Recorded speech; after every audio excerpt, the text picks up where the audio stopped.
Hello बच्चों, let's see the question. The question says that which type of sentences are not logical statements? Options are given. Option first, imperative sentence, access a request or command. Option second, exclamatory sentence, express some strong feeling. Option third is interrogative sentence, ask some questions. And the option fourth is optimum optative sentence blessing and wishes. यहाँ पर हमें चार options दिए गए हैं। सारे options हमारे type of sentence हैं। हमें बताने कौन सा type of sentence logical statement है और कौन सा नहीं है। सबसे पहले की कॉन्सेप्ट की बात करते हैं। की concept of this question is कोई भी स्टेटमेंट के बारे में if we can say about true and false, true or false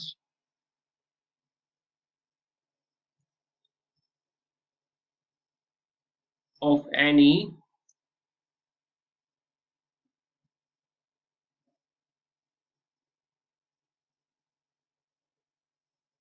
sentence,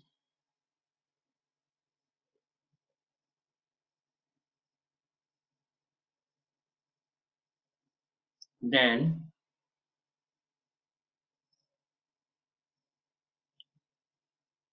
that sentence will be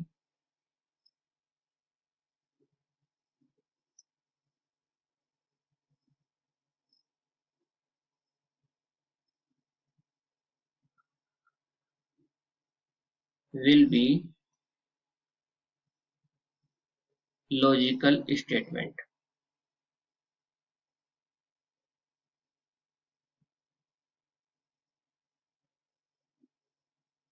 तो हमारा कहने का मतलब ये है कि जब भी हम किसी भी सेंटेंस के बारे में जस्टिफाई कर सके कि ये ट्रू है या फॉल्स है, इस कंडीशन को जस्टिफाई कर सके तो उसी को हम लॉजिकल स्टेटमेंट कहेंगे।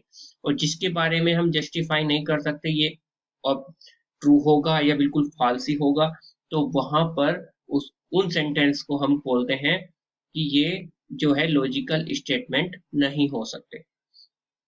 यहीं पर अगर हम एक एक करके अपने ऑप्शंस को पिक करेंगे और सारे ऑप्शंस को फिर चेक करेंगे कि कौन सा ऑप्शन यहाँ पर हमारा हो सकता है और कौन सा नहीं हो सकता।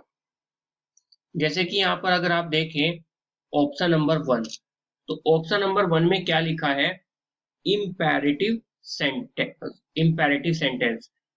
अब इम्पेरेटिव सेंटेंस क्या होते हैं? जिसमें हम कोई रिक्वेस्ट देते हैं या कमांड देते हैं। नेक्स्ट स्लाइड में करते हैं।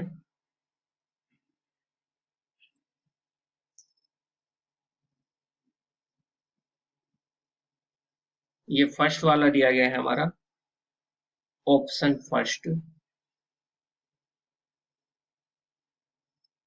ऑप्शन फर्स्ट में है आपका इम्पेरेटिव सेंटेंस।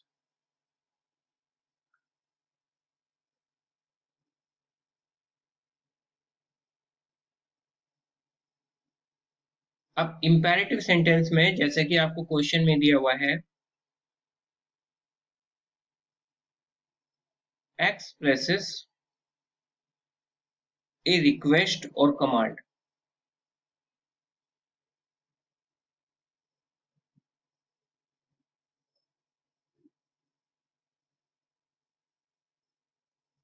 सो यहाँ पर हम ये बता सकते हैं कि वो रिक्वेस्ट है या कमांड है, इस तरीके के सेंटेंस है तो यहाँ पर हम आराम से जस्टिफाई कर सकते हैं। कैन जस्टिफाई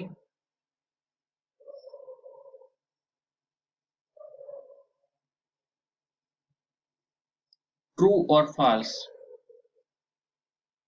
सो ये भी क्या होगा? ये भी आप ये भी आपका एक लॉजिकल स्टेटमेंट होगा। तो ये भी क्या होगा? लॉजिकल स्टेटमेंट होगा।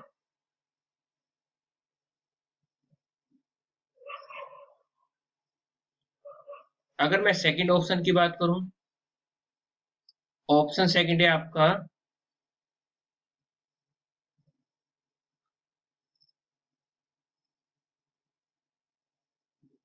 Exclamatory sentence.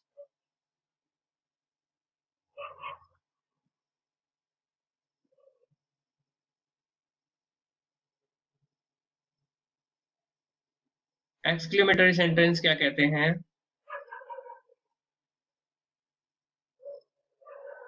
ऐसे सेंटेंस जो जिसमें एक्सप्रेस सम स्ट्रॉन्ग फीलिंग होती है।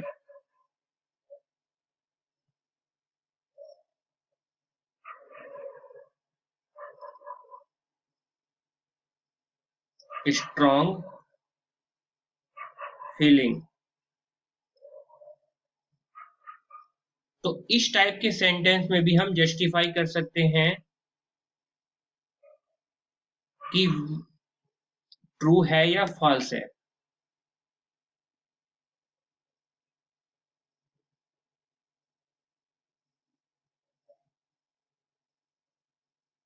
अगर जस्टिफाई कर सकते हैं तो मतलब क्या होगा? ये लॉजिकल स्टेटमेंट होगा ये भी।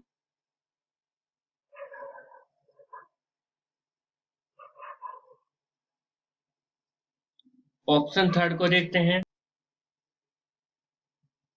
ऑप्शन थर्ड में है आपका interrogative sentence.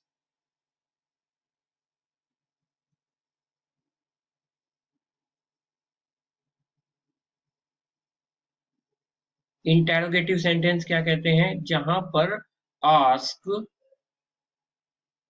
Some questions.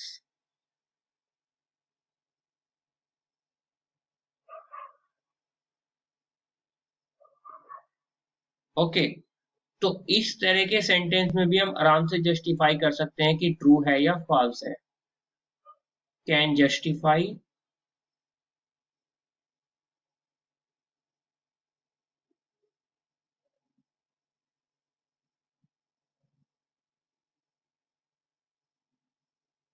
True और फॉल्स।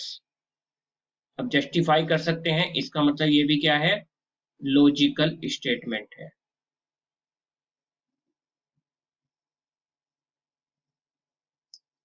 नेक्स्ट आता है आपका ऑप्शन फोर्थ।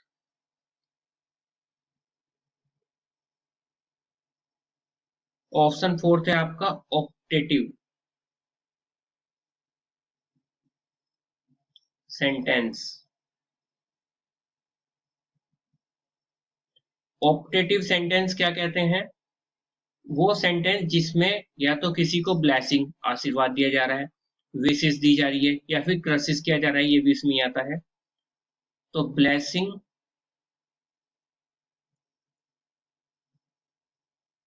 या basis.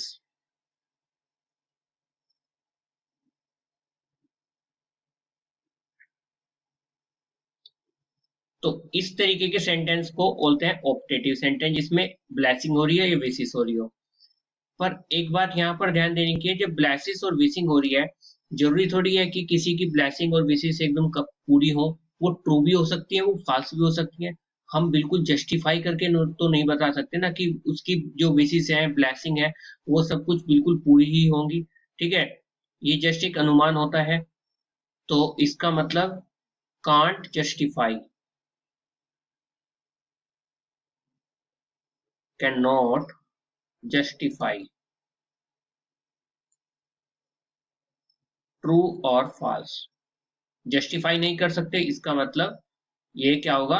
Not a logical statement. Not a logical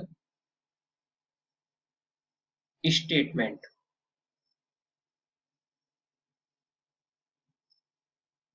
और हमें यही पूछा था कौन सा लॉजिकल स्टेटमेंट नहीं है। तो हमारा आंसर कौन सा आ गया? ये ऑप्टेटिव वाला, यानी कि option fourth.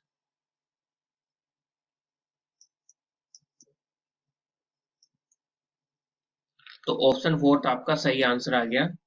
The final answer of this question is option 4, optative sentence, blessing and wishes. Hope you understood it well. Best of luck. Thank you.